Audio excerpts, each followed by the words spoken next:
देख लाला मेरे हाथ आ जा। बोले कि नहीं मैया तुम देख,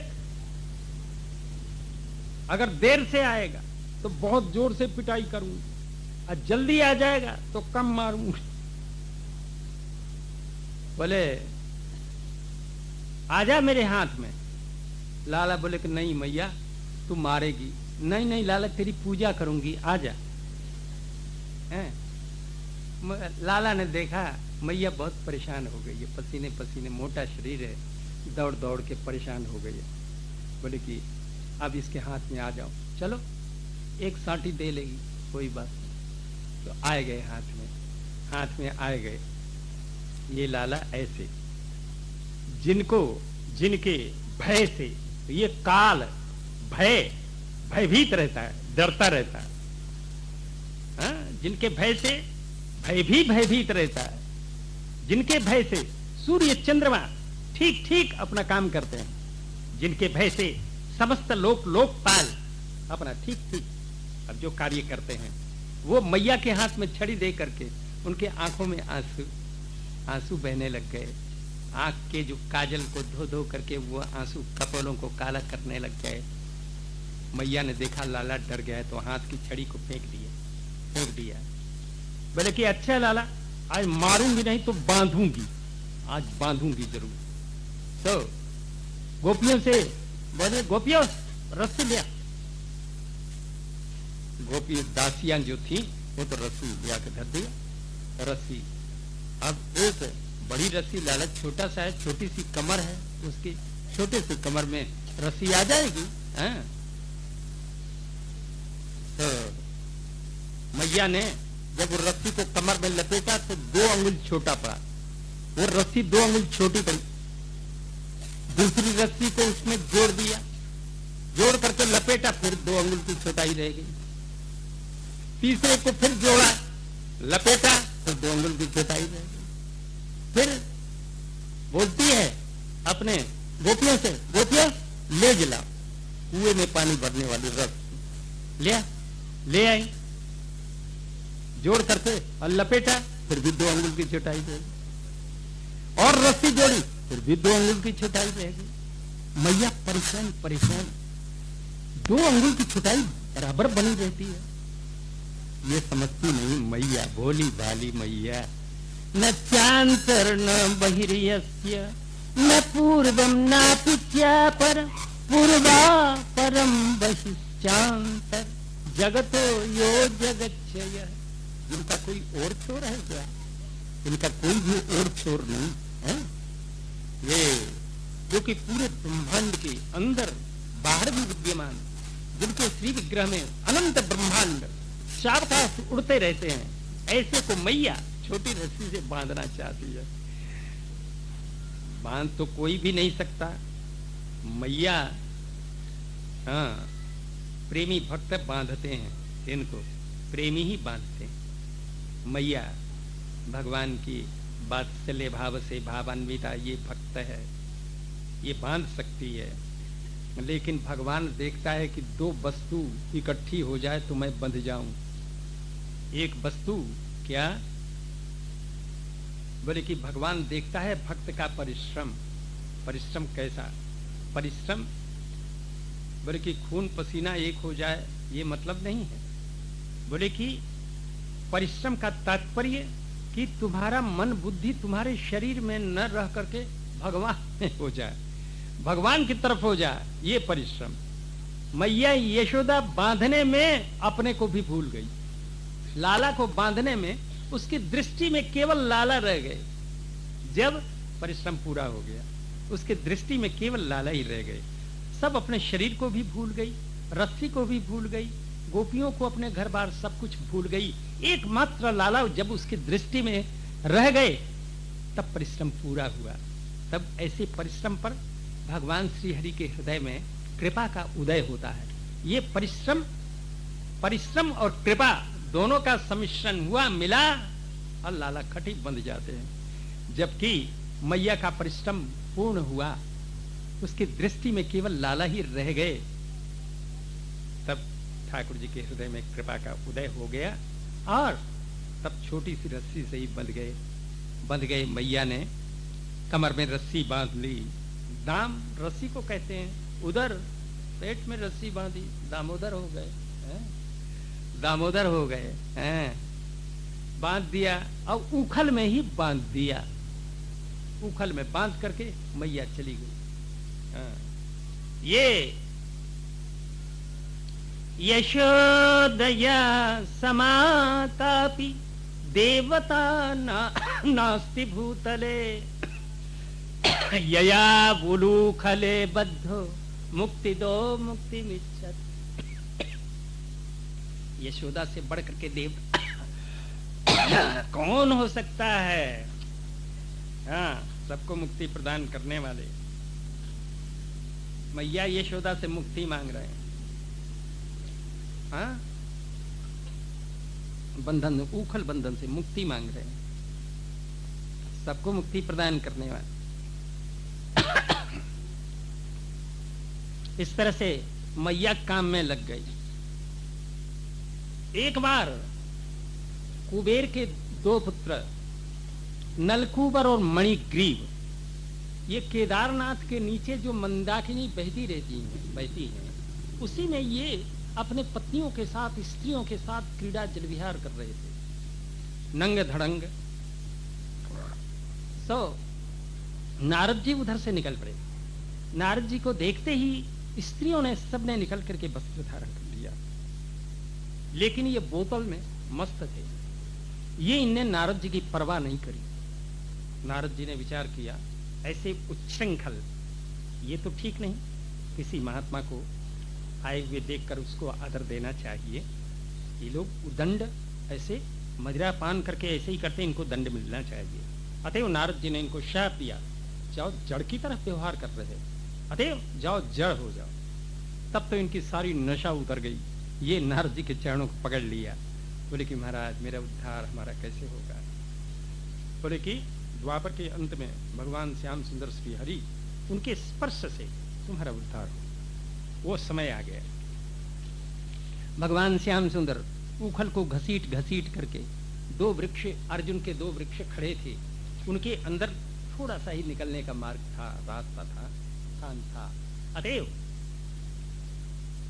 श्याम सुंदर उस दोनों वृक्षों के अंदर से निकल गए, उखल को वृक्षों में फंसा लिया, एक झटका लगाया, आरा धम, दोनों वृक्ष गिर गए। उनमें से यमला ये यमल मणिग्रीव नलकूबर निकल आए, भगवान की स्तुति करने लग गए, लंबी चौड़ी स्तुति की। हाँ, ये कहते हैं वाणी गुणानुकथन, प्रभु हमारी वाणी आपके गुणानुकथन संकीर्तन में लग जाए। श्रवणऊ कथाया, हमारे कान आपकी कथा श्रवण में लग जाए। हस्तऊ च कर्मसु, आपकी सेवा में गए हमारे हाथ लग जाए। मनस्तव पादयोर्न, आपके चरण स्मरण में हमारा मन लग जाए। स्मृत्याम शिरस्तव निवास जगत प्रणाम, हमारा सिर आपके प्रणाम करने में लग जाए। दृष्टि सताम दर्शनेस्तु भवत्तनून, आपके भक्तों के दर्शन में ये दृष्टि लग जाए। इस तरह से स्तुति प्रार्थना की। भगवान ने उनको आदेश दिया, नारद जी की बात को सत्य करने के लिए हमने अब जो है तुम्हारा उद्धार कर दिया, आप लोग जा सकते हैं, जाइए। जबकि इनने परिक्रमा की, भगवान को प्रणाम करके और चले गए उत्तर दिशा की तरफ। जबकि वृक्षों के गिरने के शब्द को गोपों ने सुना, सब भगे भगे आए और नंदराय जी आ गए, लाला को बंधन से खोल करके अपने गोद में ले लिया। जबकि मैया यशोदा ने सुना कि ये दोनों वृक्ष गिर गए, बच्चा बच गया किसी तरह से, मैया छाती कूटती भई आई, देखो मेरे हाथ टूट नहीं गए, जिन हाथों से मैंने अपने लाला को बांधा, देखो अगर इन पेड़ों के नीचे, वृक्षों के नीचे लाला आ जाता क्या होता। नंदराय जी डांट लगाने लग गए यशोदा जी को। बुढ़ापे में एक तो लाला भया, उसको कभी तुम बांधो, कभी छोड़ो, कभी मारो। बोले कि अब लाला को तुम्हारे गोद में देंगे ही नहीं, हम ही रखें। हाँ, जो नहीं दे रहे हैं गोद में, लाला थोड़ी देर में बोले मैं मैया पे जाऊंगा, ले मैं मैया पे जाऊंगा। लाला ऐसे, अब मैया भी ऐसी होती, उनका हृदय भी ऐसा। बालक मैया के बिना नहीं रह सकता, हाँ, पिता के बिना रह सकता, मैया के बिना नहीं रह सकता, हाँ, इस तरह से।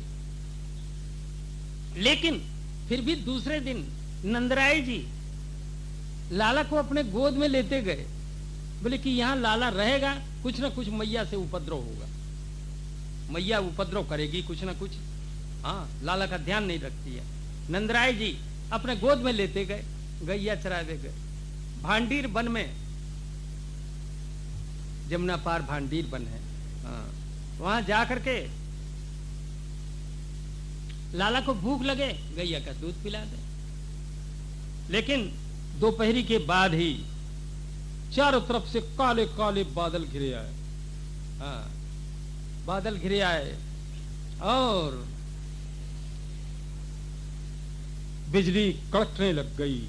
अब तो धीरे धीरे आकाश में बादल छा गए और मोटे मोटे बूंद टपकने लग गई, आंधी चलने लग गई, ओले पड़वे लग गए। अब जो है नंदराय जी घबराए, बोले कि लाला की, अब लाला को कैसे कहाँ बचाऊं? बोले कि यहाँ कोई मोटा वृक्ष भी नहीं है, यहाँ कोई मकान नहीं है, लाला को कहाँ रखूं, कहाँ छिपाऊं? अब तो बहुत घबरा करके बहुत आतुर व्याकुल हो गए, भगवान का स्मरण किया, प्रभु बालक की रक्षा करो। कि आकाश में एकदम प्रकाश हो गया, वो प्रकाश ऐसा हुआ कई सूर्य के बराबर प्रकाश। क्या देखा नंदराय जी ने? प्रकाश के बीच में 13 वर्ष की अवस्था वाली श्री राधा को देखा। राधा धीरे धीरे नीचे उतरे आई और बोली, नंदराय जी कैसे आपने स्मरण किया? मेरे लाला को घर पहुंचाए, बस। इनके भी प्राण लाला में रहते, इनको और कुछ नहीं, ये चमत्कार देख करके, प्रकाश देख करके, और कुछ बात नहीं, लाला को घर पहुंचा दो। बस राधा रानी ने लाला को ले लिया, ले करके एक तरफ चली गई। कहाँ चली गई? जहां पर ब्रह्मा जी ने पहले से ही कुंड आदि बना करके, मंडप बना करके, कलश की स्थापना आदि करके, हाँ, पहले से तैयारी कर रखी थी। जब वहां गए, वहां जाते ही ये लाला 16 वर्ष के हो गए। फिर ब्रह्मा जी ने इनका विवाह कराया, विवाह करा करके दान मान से संतुष्ट होकर के ब्रह्मा जी चले गए। यहाँ बहुत काल तक ये क्रीड़ा करते रहे। ब्रह्म वैवर्त पुराण ऐसा कहता है, गर्ग संहिता कहता है, और भी जयदेव जी ने अपने गीत गोविंद के प्रारंभ में ये एक श्लोक दिया है, मेघैर्मेदुरमंबरम वनभुवि श्यामस्तमालद्रुमै नक्तं भीरुदयं त्वमेव तदिदं राधे गृहं प्रापय इत्थन्नन्दनिदेशतश्चलितयो प्रत्यध्वज कुञ्जद्रुम राधा माधवयोर्यजन्ति यमुना कूले केलया। इस तरह से ये राधा माधव वहां पर क्रीड़ा करने लग गए। असंख्य वर्ष निकल गए लेकिन उसी दिन पहुंचा दिया राधा ने। बोले कि ये कैसे? असंख्य वर्ष तक वहां क्रीड़ा करते रहे, अब उसी दिन पहुंचा दिया, ये क्या उल्टा सीधा? बोले कि आप नहीं समझेंगे। बोले कि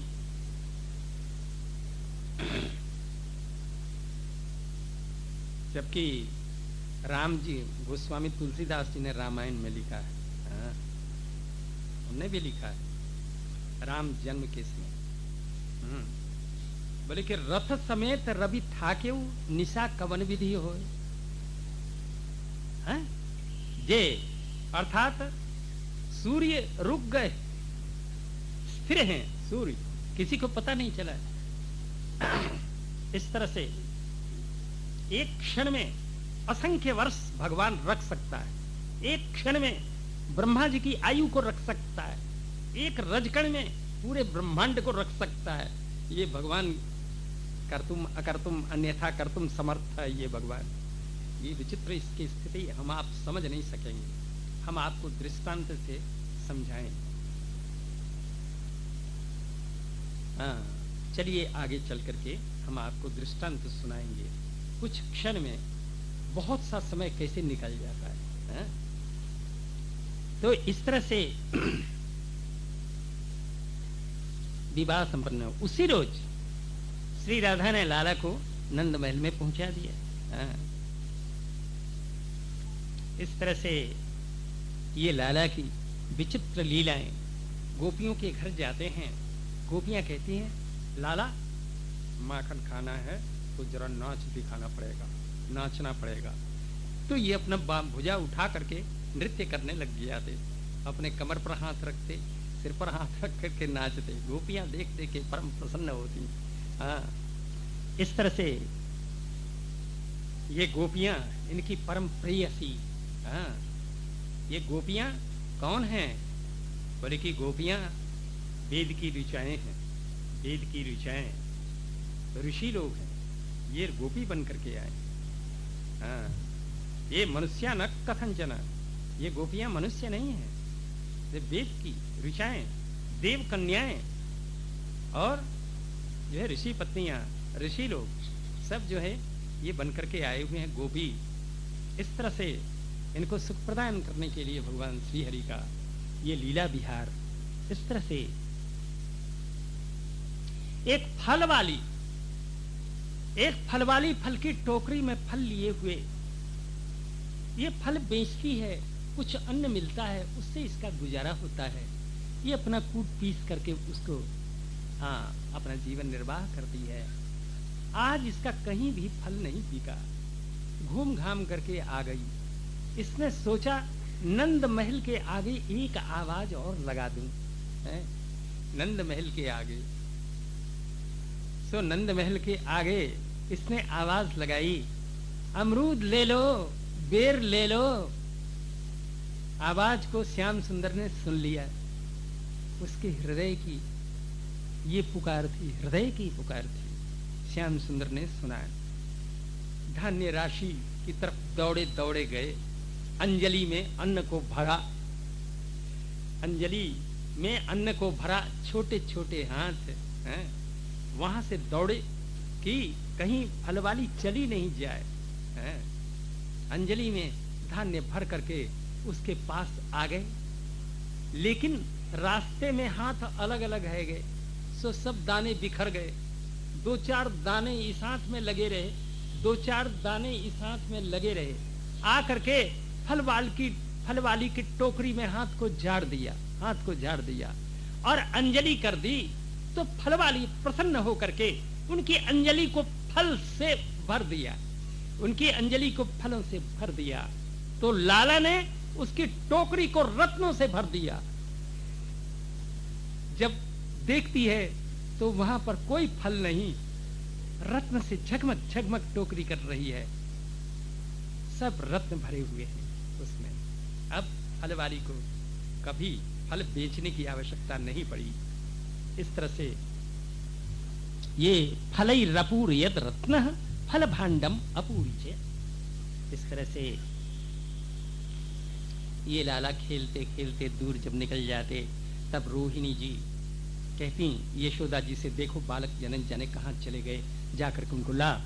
तब सब जो है यशोदा जी कन्हैया कन्हैया पुकारते हुए और आती, देखो तुमने जो है प्रातः काली भोजन किया, अभी भूख लगी होगी, चलो चलो तुम्हारे बाबा तुम्हारी प्रतीक्षा कर रहे हैं, चलो।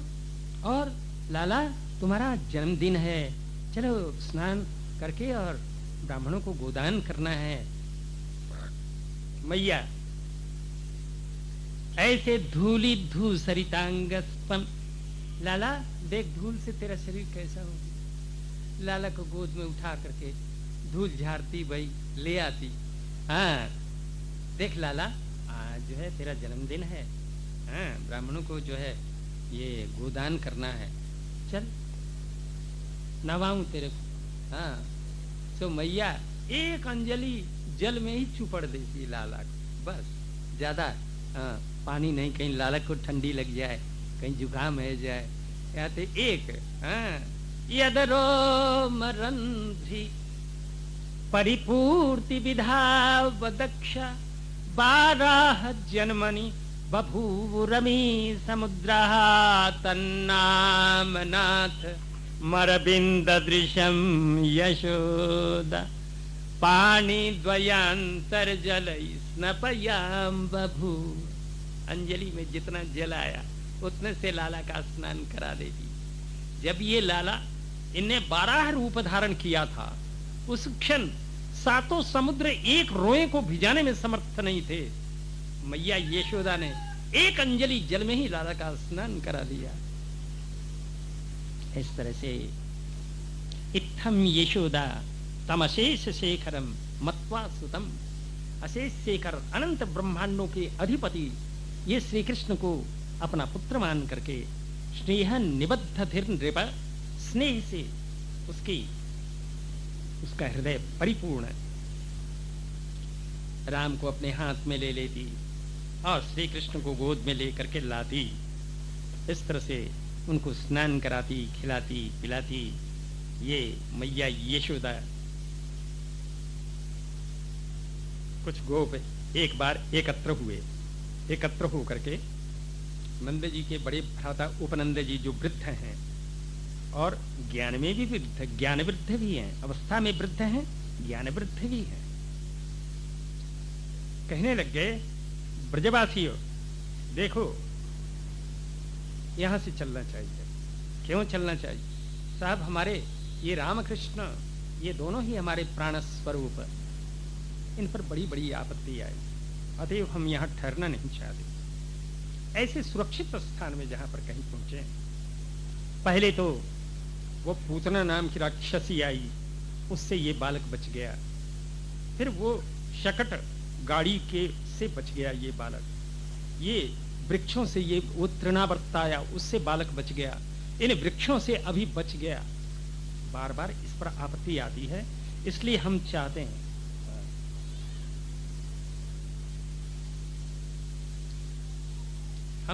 हैं कि यहां से चल करके किसी सुरक्षित स्थान में पहुंचे।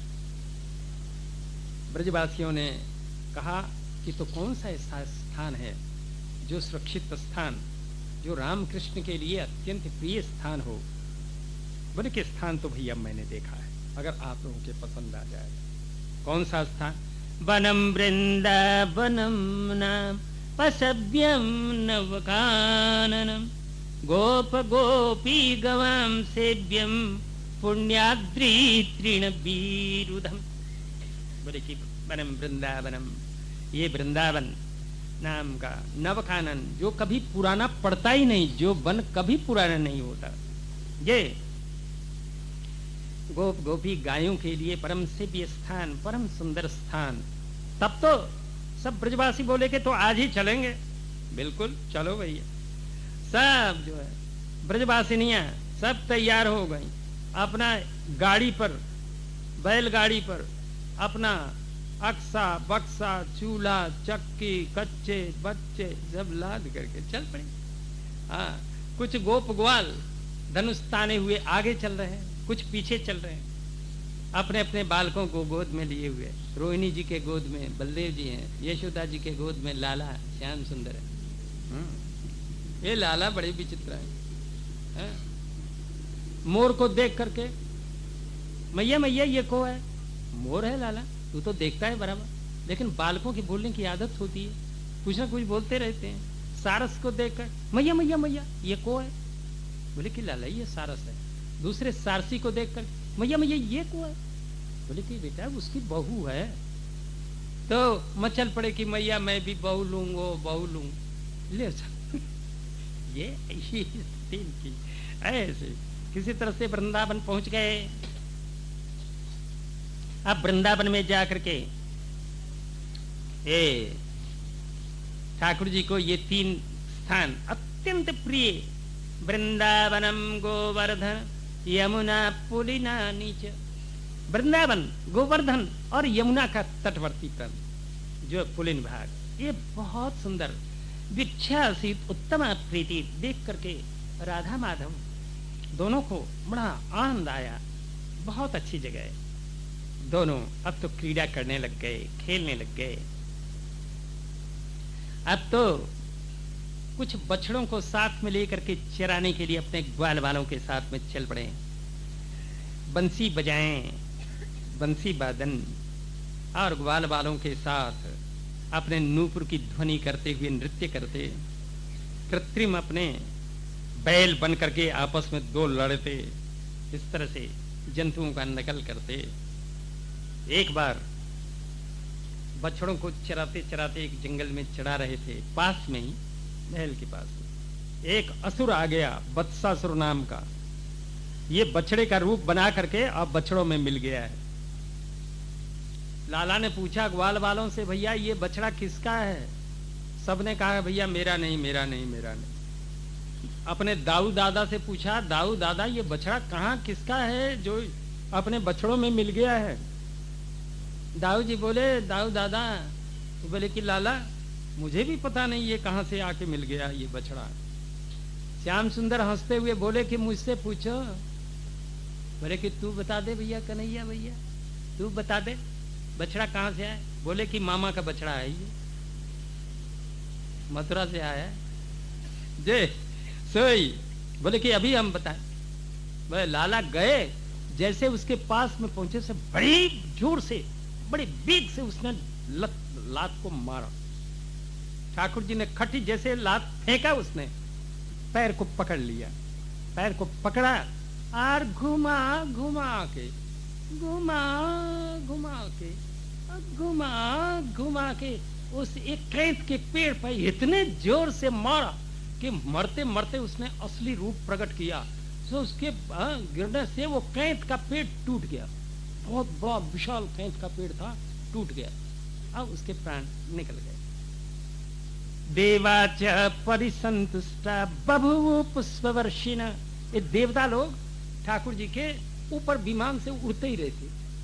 ठाकुर जी के ऊपर आज कौन सा असुर मारा जाएगा, आज कौन सी लीला संपन्न होगी, इसके देखने के लिए देवता लोग अपने विमान पर ये लाला का ये स्वरूप सौंदर्य देवता लोग रोज देखते हैं, लेकिन तृप्ति नहीं होती, अघाते नहीं है, दर्शन करके अघाते नहीं, रोज ही आ जाते हैं विमान पर बैठे बैठे। और आज कौन असुर मारा जाएगा, आज कौन सी लीला संपन्न होगी, इसके लिए देवता लोग आज जब कोई असुर मारा जाता तब फूलों की वर्षा करने लग जाते। इस तरह से देवाच्य जब ये वत्सासुर मारा गया तब जो है देवता लोग संतुष्ट होकर के बभुव पुष्पवर्षिण, फूलों की वर्षा करने लग गए। और ग्वाल बाल सब, कोई तो लाला का हाथ दबाने लग गया, कोई पैर दबाने लग गया, तो कोई गोद में लेकर के नाचने ही लग गया। इस तरह से एक दिन लाला अपने ग्वाल बालों के साथ में बछड़ों को चराने के लिए सवेरे सवेरे निकले। बोले कि भाई हाँ ग्वाल बालों, बछड़े पहले पानी पी लें, चलो जमुना जी पे इनको पानी पिला ले। तो जमुना जी पहुंच गए पानी पिलाने। ग्वाल बालों ने कहा कि भैया दादा कन्हैया, ऐसा बगुला तो हमने कहीं नहीं देखा, इतना बड़ा लंबा चौड़ा ये बगुला। बोले कि अभी उड़ाता हूं। सो लाला पहुंच गए बगुले के पास में। बगुला ने टप चोंच फैला करके और लाला को खट निकल गए। ये बकासुर था, बगुला का रूप बना करके ये बकासुर। तो ग्वाल बाल जो है कुछ तो मूर्छित होकर के वहीं गिर पड़े, जिनके प्राण श्याम सुंदर अपने लाला कन्हैया में जो है बसते हैं, मूर्छित हो गए, कुछ विलाप करने लग गए, रुदन करने लग गए। लेकिन और देवता लोग किसी ने अपने हथियारों की वर्षा करना शुरू कर दिया उस बगुले पर, लेकिन कुछ नहीं हुआ उसको। और वो जैसे चोंच फैला करके देवताओं की तरफ लपका कि देवता सब भग खड़े हुए। अब जो है ठाकुर जी उसके गले के पास पहुंच गए और वहीं जाके गर्म हो गए। गर्म कैसे, अंगार बन गए, जलने लग गया उसका कंठ। खट उगल दिया, खट उगल दिया। जबकि श्याम सुंदर फट ताल ठोक करके फिर खड़े हो गए। जबकि फिर चोंच फैला करके जैसे आगे बढ़ा कि दोनों चोंचों को दोनों हाथ से पकड़ के चीर के दोनों तरफ डाल दिया। वृंदावन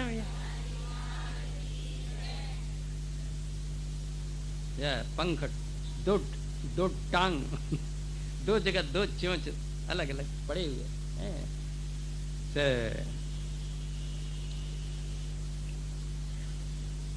इस तरह से ये कंस का मित्र सबके देखते देखते ठाकुर जी ने चीर करके इसको डाल दिया। तदा बकारिम सुरलोक बासिन समाकिरण नंदन मल्लिका देवी, देवता लोग फूलों की वर्षा करने लगे। समीडिरे चनक शंख संस्थवै, उन्हें सब लोग स्तुति प्रार्थना, सब ग्वाल बाल सब विस्मित आश्चर्य चकित। इस तरह से जैसे ग्वाल बालों में प्राण आ गया हो, इस तरह से इनके प्राण श्याम सुंदर में बसते हैं। ये अपने सखा को बोले कि किसी तरह से अपने सखा को किसी तरह से इसमें कष्ट ये देखते हैं, इनको बड़ा दुख होता है। ये गोप बालों को, सखाओं में भी सखाओं के प्रकार होते हैं, कई प्रकार।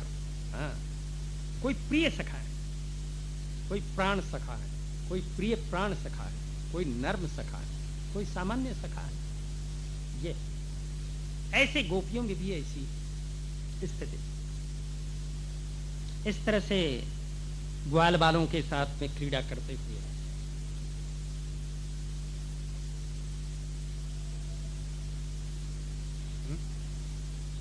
अभी नहीं,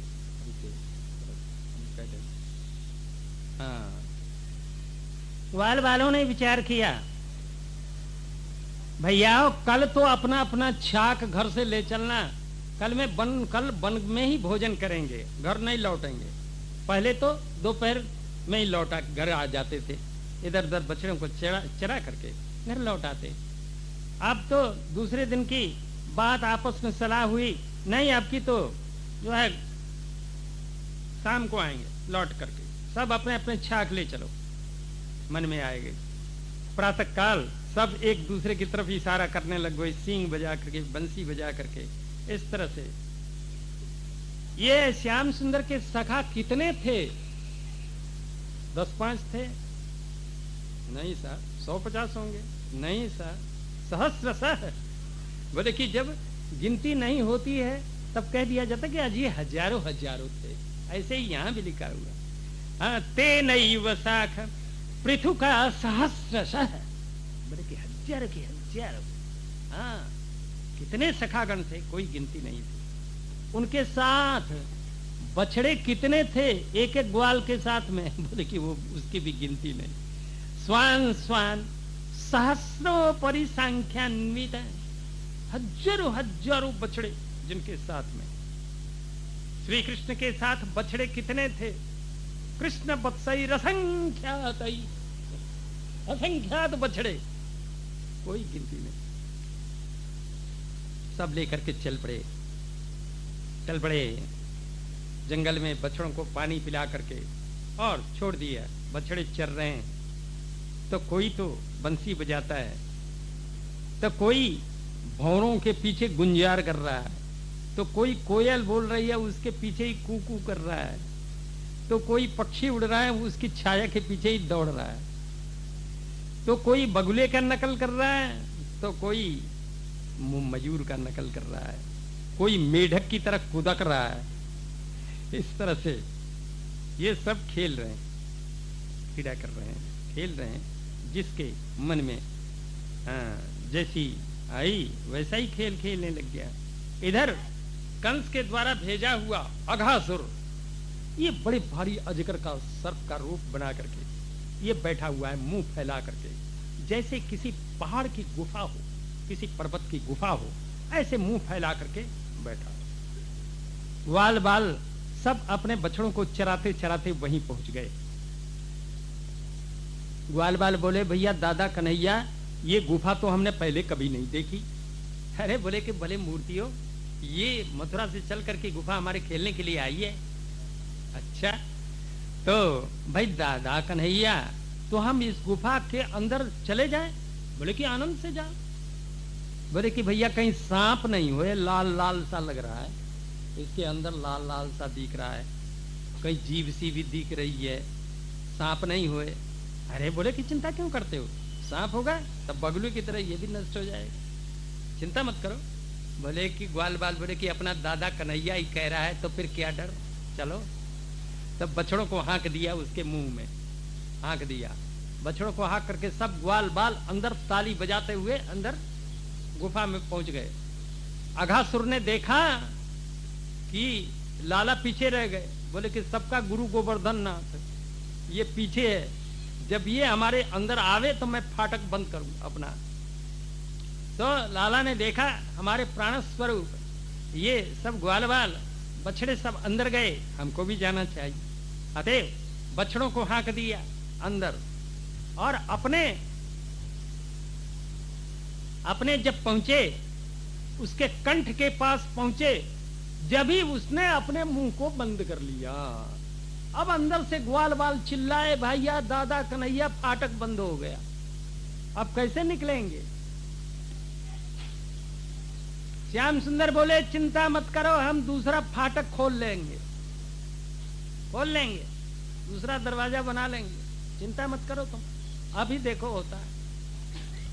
सब उसके गले के पास गए, इतने मोटे ताजे हो गए, इतने मोटे बन गए कि उसके गले का छेद बंद, जैसे बोतल में कॉर्क, ठीक न अंदर की हवा बाहर न बाहर की हवा अंदर।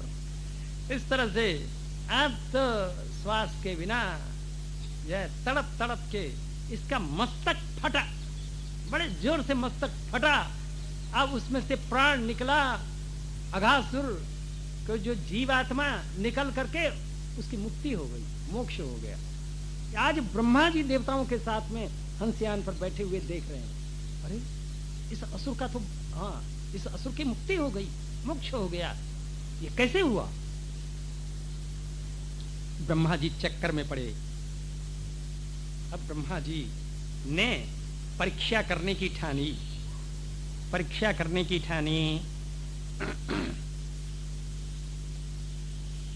बोले कि कैसे इसकी मुक्ति कैसे हो गई। जब मस्तक फट गया, श्याम सुंदर ग्वाल बालों से बोले आओ दूसरा दरवाजा खुल गया। सब ग्वाल बाल फटे हुए मस्तक के दरवाजे सब बछड़ों को हाँक करके सब बाहर निकल आए। भैया दादा जान बची। हाँ, दूसरे ग्वाल बाल कहते हैं भैया मैंने पहले ही कही, अपना दादा कन्हैया कह रहा है, फिर क्या डर। ये इस तरह से देवता लोग परम प्रसन्न होकर के, कोई बाजा बजा रहा है, कोई पुष्प, हाँ कोई जयघोष कर रहा है, इस तरह से।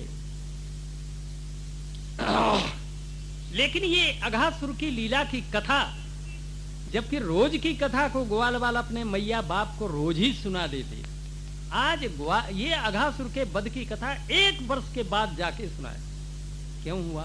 बोले सुनिए, ये जबकि अघासुर का मोक्ष हो गया, ग्वाल बाल बोले भैया बछड़े प्यासे हैं, इनको पानी पिलाओ, चलो जमुना जी, और अपने को भी भूख लग रही, तो अपने पत्ते पत्ते तोड़ लो, उस पर अपना छाक धर करके और भोजन करेंगे। चलो, सब ने बछड़ों को जल पिला दिया, पानी पिला करके और हाँक दिया चरने के लिए। अपने ग्वाल मंडलाकार अपनी पंक्ति बना करके सब बैठ गए, अपने अपने छाक को निकाल लिया, सब जो है भोजन करने लग गए। श्याम सुंदर और दाऊ जी दोनों मध्य में, बीच में, मंडल के बीच में, अपने मैया यशोदा ने दही भात का टिफिन धर दिया है। सो 2 गोला बना लिया। श्याम सुंदर ने अपने जठर पट में बंसी को लगा लिया, बगल में छड़ी दबा ली, अब बाएं हाथ में दही भात का गोला रख लिया, उसमें थोड़ा लेते जाएं, खाते जाएं, ग्वाल वालों को हंसाते जाएं। इस तरह से देवता लोग देख करके अपने विमान पर तरस रहे हैं। देखो ये भाग्यशाली गोपगण, इनको कितना आनंद आ रहा है। हम लोग अभागे देवता होकर के भी हम कुछ नहीं, भगवान श्याम सुंदर के साथ हम इनके ग्वाल बाल होते कितना आनंद आता। इस तरह से लालसा कर रहे हैं देवता लोग। थोड़ी देर में ही ग्वाल बाल बोले कि भैया दादा कन्हैया न जाने बछड़े कहां चले गए। इधर ब्रह्मा जी परीक्षा के लिए जबकि बछड़े चरते चरते कुछ दूर निकल गए तो उनको समेटा ब्रह्मा जी ने और एक गुफा में ले जाके बंद कर दिया और उनको मोह निद्रा में सुला दिया। सब बछड़े अचेत पड़े हुए। जबकि ग्वाल बाल चिल्लाए, श्याम सुंदर बोले कि तुम तो भोजन ऐसे ही करते रहो, एक तरफ मैं जाऊंगा, एक तरफ दाऊ दादा जाएगा, बछड़ों को ढूंढ करके अभी लाते हैं। दाऊ जी एक तरफ चले गए, एक तरफ श्याम सुंदर चले गए। ब्रह्मा जी को मौका मिल गया और सब ग्वाल बालों को समेटा और उसी गुफा में ले जा करके उनको भी मोह निद्रा में सुला दिया। एक बड़ी शिला उस गुफा के दरवाजे पर लगा दिया और अपने ब्रह्मलोक को चले गए। श्याम सुंदर समझ गए ब्रह्मा जी के करतूत को। तो जितने जितने ग्वाल बाल, जितने बछड़े अपने आप बन गए। ले इनको क्या देर लगती है, संकल्प किया वैसे बछड़े वैसे ग्वाल बाल, रत्ती भर भी फर्क नहीं, बस वैसे तैयार हो गए। इस तरह से ततः कृष्णो मुदम कर्तुम तन्मातृणांच कस्यच। भगवान के सामने ग्वाल बालों के माता पिताओं का भी प्रिय करना है और इधर ब्रह्मा जी का भी प्रिय करना है, दोनों की प्रसन्नता के लिए। उभयायित आत्मात्मानम, दो बन गए, एक अपने जैसे के तैसे और दूसरे सब जितने ग्वाल बाल और बछड़े बन गए। यावद बत्सक बत्सकल्पक बपुर यावत करांघ्यादिकम। जो बछड़ा, जो बालक जिस अवस्था का, जिस रूप रंग का, जिस स्वभाव का, जैसे वस्त्र उसको प्रिय, वैसे ही बन गए, रत्ती भर भी कोई अंतर नहीं। इस तरह से 1 वर्ष तक बराबर ले जाते रहे। सब ग्वाल बाल अपने बछड़ों के साथ घर जाते और वहां से फिर सवेरे प्रातः काल बछड़ों को चराने के लिए लाते। लेकिन एक अपूर्व बात है, आप जबकि गए ग्वाल बाल बछड़े गए तो उधर माताएं ग्वाल बाल से अपने बालकों से ऐसे चिपट गईं और गैयाओं के बछड़े चाट चाट के गैया परेशान है, एक क्षण के लिए अलग होने देना नहीं चाहती। ऐसी गोपियां अपने बालकों को एक क्षण के लिए अलग नहीं होने देना चाहती। क्यों? कि सब श्याम सुंदर है, सब ठाकुर है। तो ठाकुर को कौन छोड़ना चाहता है? उसके अंग स्पर्श को कौन नहीं चाहता है?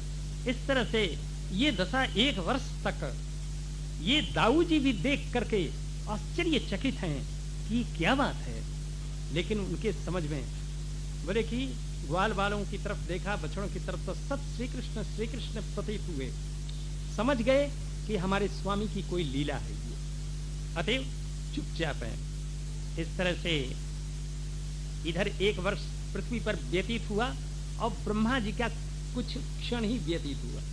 बस ब्रह्मा जी लौट करके जब आए, देखते हैं कि जिन बछड़ों को, ग्वाल बालों को मैंने गुफा में बंद किया, वो तो सब बाहर खेल रहे हैं। तब तो ब्रह्मा जी हंस से नीचे उतर आए, उतर करके और गुफा के पिधान को खोला। जब पत्थर हटाया तो देखा उतने ही ग्वाल बाल, उतने ही बछड़े मूर्छित पड़े हुए हैं, मोह निद्रा में पड़े हुए हैं, अचेतन पड़े हुए हैं। इधर देखते हैं तो इधर ग्वाल बाल सब खेल रहे हैं, बछड़े चर रहे हैं। कभी तो गुफा में जाते हैं, कभी बाहर आते हैं, कभी गुफा में, कभी बाहर। ये सब जीवों की बुद्धि के अधिष्ठात्री देवता ये ब्रह्मा जी, इनके समझ में नहीं आई कि बाहर वाले ग्वाल बाल गोवत्स सत्य हैं अथवा गुफा वाले सत्य हैं। इनके समझ में नहीं आई। अब तो व्याकुल हो उठे।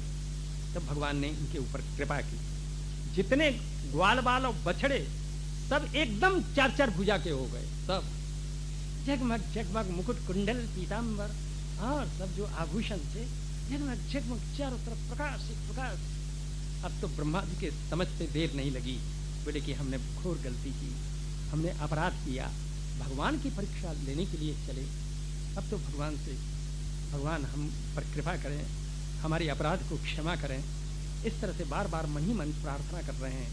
तो भगवान ने ब्रह्मा जी पर कृपा करने के लिए सब ग्वाल बाल बछड़े सबकी जगह पर एक 4 भुजा वाला रह गया, एक 4 भुजा वाला रह गया।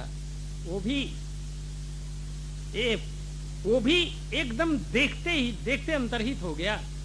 कदम्ब के वृक्ष के नीचे वही दही भात का ग्रास मुंह में डालते हुए जठरपट में छड़ी, जठरपट में बंसी कक्ष में छड़ी लिए हुए मंद मंद मुस्कुराते हुए हर हुए दही भात का ग्रास लेते जा रहे हैं।